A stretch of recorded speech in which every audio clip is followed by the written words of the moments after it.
Page പറഞ്ഞ് അച്ഛനും അമ്മയും മിസ് ചെയ്യുന്നുണ്ടോ? മിസ് ചെയ്യുന്നൊക്കെ ഉണ്ട്, ഇല്ലാന്ന് പറയുന്നില്ല. പക്ഷെ സാഹചര്യങ്ങൾ ഇങ്ങനെയാണ്. അമ്മനെ എപ്പോഴും വിളിച്ചിട്ടുണ്ടോ? അമ്മനെ വിളിച്ചിട്ടുണ്ടോന്ന്? ഒരാവശ്യത്തിന് നമുക്ക് വിളിക്കേണ്ടി വന്നിട്ടുണ്ടായിരുന്നു, വിളിച്ചു. അല്ലെ? അതെന്തുട്ടാ? നമ്മുടെ യൂട്യൂബിന്റെ ഒരു കാര്യം ഉണ്ടായിരുന്നു എന്റെ യൂട്യൂബ് ചാനലില്, അതിനെ കുറിച്ച് വിളിച്ചു ചോദിച്ചതാണ് കേട്ടോ. എന്റെ ഞാൻ പറഞ്ഞു ഇപ്പൊ എമൗണ്ട് കുറച്ച് പ്രശ്നങ്ങൾ അങ്ങോട്ട് ആ ഒരു അക്കൗണ്ടിലേക്ക് പോയിണ്ടോന്ന് അറിയാൻ വേണ്ടിട്ട്, വീട്ടിലെ അക്കൗണ്ടിലേക്ക് പോയിണ്ടോന്ന് അറിയാൻ വേണ്ടി വിളിച്ചതാണ് കേട്ടോ.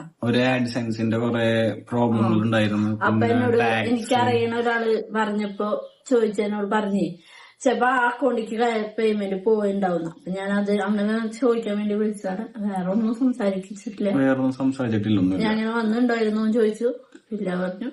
അപ്പൊ അതിനെ ഫോണോട് കട്ടി. അതിന് ഇത്രമാത്രം പൊല്ലിപ്പിക്കേണ്ട ഒരു ആവശ്യം ഉണ്ടായില്ല. ഞങ്ങ കാറിന് ടൂറും കഴിഞ്ഞ് വരണ വഴിയാണ് അടുത്തത്. അമ്മയുടെ വീഡിയോയിൽ പറഞ്ഞത് എന്താ മറുപടി? നിങ്ങൾ സാമ്പത്തികമായി ബുദ്ധിമുട്ടിലാണോ? അതെ, വളരെ ബുദ്ധിമുട്ടിലാണ് ഞാൻ. കഞ്ഞി പിടിക്കാൻ പോലും വകുപ്പില്ലാണ്ട് ഇങ്ങനെ കൊണ്ടുവന്നതാണ് ഞാൻ.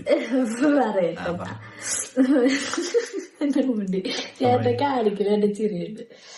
എന്താ പറയാന്ന് വെച്ചാ നമ്മള് ആ വീഡിയോയിൽ വ്യക്തമായി പറയേണ്ടത് നമ്മള് ബുദ്ധിമുട്ടി എന്ന് പറഞ്ഞാൽ നമ്മൾ സമ്പാദിച്ച ഒരു കാശ് വരാണ്ടായിട്ടൊരു ടെൻഷൻ.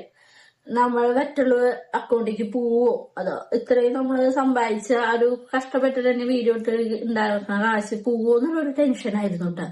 അല്ലാതെ നമുക്ക് ജീവിക്കാൻ മാറില്ല എന്നല്ല പറഞ്ഞ്. ആ സമയത്ത് ഞങ്ങളുടെ വീഡിയോസ് കണ്ടാലറിയാം നമ്മള് അത്രയും കാശ് ഇല്ലാണ്ട് ഇരിക്കുന്നില്ല. നമ്മള് പുറത്തു പോകുന്നുണ്ട്, കാര്യങ്ങളെല്ലാം ചെയ്യുന്നുണ്ട്. പിന്നെ പറഞ്ഞത് എന്റെ ഒരു ഐഫോൺ മേടിക്കണ ആഗ്രഹമാണ് ഞാൻ പറഞ്ഞത്. അത് എന്റെ കാശ് കൊണ്ട് തന്നെ മേടിക്കണമെന്ന് എനിക്ക് പണ്ട് തൊട്ടിയുള്ള ആഗ്രഹമാണ്. അത് ആരും മേടിച്ചതൊന്നും എനിക്കില്ല, ഞാൻ തന്നെ മേടിക്കണമെന്നുണ്ടായിരുന്നു. ആ ഒരു കാര്യമാണ് പറഞ്ഞത്. അല്ലാതെ നമുക്ക് കാശിന് ഇതുവരെ ഒരു ബുദ്ധിമുട്ട് വന്നിട്ടില്ല. ഇനി വരുമെന്ന് അറിയില്ല. ഇനി ഇപ്പൊ ഏതൊരു കോടീശ്വരന്മാരും ഒറ്റ നിമിഷം മതി ഇല്ലാണ്ടാവാൻ. ഇപ്പൊ ബുദ്ധിമുട്ടില്ല. ഇപ്പൊ ബുദ്ധിമുട്ടാവുകയാണെങ്കിൽ അതനുസരിച്ച് നോക്കും. അതിപ്പോ ഞങ്ങൾ തന്നെ മാനേജ് ചെയ്ത് അതാണ്. നമ്മളതില് കാശിന് ബുദ്ധിമുട്ട് വന്നല്ല പറഞ്ഞ്. നമുക്ക് വേറെ കാശ് വരാണ്ടായപ്പോ നമുക്കൊരു ടെൻഷനും ആ സമയത്ത് ഭയങ്കര ടെൻഷനായിരുന്നു. അതുണ്ടാവുമല്ലോ. യൂട്യൂബ് എന്ന് പറഞ്ഞ ഒരു വരുമാന മാർഗമാണ്, ജോലിയാണ്. കുഞ്ഞിന്റെ ജോലിയാണ്. ആ ജോലിക്ക് നമ്മ സാലറി കിട്ടിയിട്ടില്ല. ആ സാലറി കിട്ടാണ്ടാവുമ്പോ നമ്മ ഓൾറെഡി ഇപ്പൊ ഞാനിപ്പോ വർക്ക് എടുത്തിട്ട് എനിക്ക് വർക്കിന്റെ പൈസ തന്നിട്ടില്ല. അപ്പൊ ഞാനത് അന്വേഷിക്കും, എന്താണ് കിട്ടാത്തത്, എന്താ കാരണം അന്വേഷിക്കും. അത് 10,000 ആയിക്കോട്ടെ, 20,000 ആയിക്കോട്ടെ, ലക്ഷങ്ങളായിക്കോട്ടെ, എന്തായിക്കോട്ടെ, അത് നമ്മളെ ഉത്തരവാദിത്തമാണ്. നമ്മ ഇത്ര ഹാർഡ് വർക്ക് ചെയ്ത് ഇത്രയും ഇപ്പൊ എഡിറ്റിംഗ് ആയാലും എന്താണെങ്കിലും അതിനുവേണ്ടി നമ്മൾ ടൈം മാറ്റി വെച്ചിട്ട് ചെയ്യണ കാര്യങ്ങളാണ് എല്ലാം. ഏത് ചെറിയ ജോലിക്കും അതിൻ്റെതായ ഒരു മഹത്വമുണ്ട്, എന്ത് ജോലിക്കും. അപ്പൊ അതിന്റെ കാശ് കിട്ടിയില്ലെങ്കിൽ നമ്മ അത് ചോദിച്ചതാണ്. നമ്മ അതിനെ എന്തോരം പേര് നമ്മളെ സഹായിച്ച്, ഒരുപാട് പേര് അല്ലാതെ നമ്മളൊരു കാശില്ലാതെ നമ്മൾ ബുദ്ധിമുട്ടിയിട്ടില്ല ഇതുവരെ. ഇപ്പൊ ഞാൻ കല്യാണം കഴിഞ്ഞ് വന്ന് ഇതുവരെ എനിക്ക് കാശില്ലാതെ ബുദ്ധിമുട്ടേണ്ട ആവശ്യം വന്നിട്ടില്ല. ഇനി വരികയാണെങ്കിൽ ഞങ്ങൾ തന്നെ സോൾവ് ചെയ്ത് അതിനെ കൊണ്ടു, അല്ലെ? അത്രേ ഉള്ളൂ മറുപടി. അല്ലാതെ വേറെ ഇതൊന്നും എനിക്ക് ഇഷ്യൂസ് ആക്കി എടുത്തിടേണ്ട ഒരു ആവശ്യമായിട്ട് എനിക്ക് തോന്നിയില്ല. ഞാൻ ഇതൊക്കെ അർത്ഥം ഒന്നും മനസ്സിലാക്കാതെയാണ് പറഞ്ഞിരിക്കുന്നത്. നമ്മ പറയണ കാര്യങ്ങൾ പറഞ്ഞത് വേറെ, മനസ്സിലാക്കണവരുണ്ട്.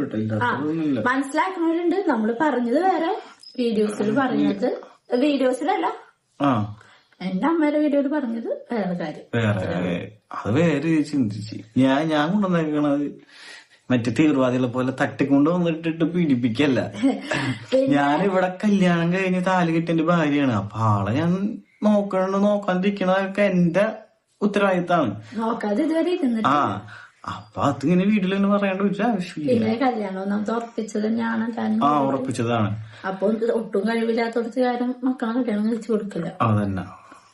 ഇപ്പൊ ബുദ്ധിമുട്ടൊന്നുമില്ല കാശിന്. അതന്നെ. ഇനി വരുമ്പോ പറയാം.